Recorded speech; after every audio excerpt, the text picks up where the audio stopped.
nangangalaga, sa lahat po ng kapulisan, ng bayan ng Cainta, maraming salamat po sa inyong lahat.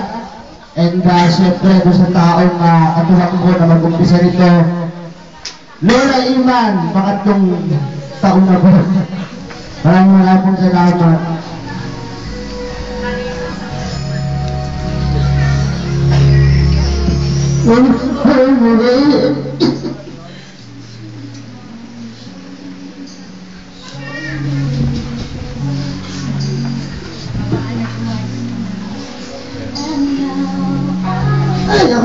Anyway, maraming salamat po. Siguro, alam niyo po, sa nakikita niyo po sa amin, halos nasa 2 grupo, yung mga hindi po napupuntahan ang kanilang mga mahal sa buhay, hindi po napupuntahan ang kanilang mga asawa.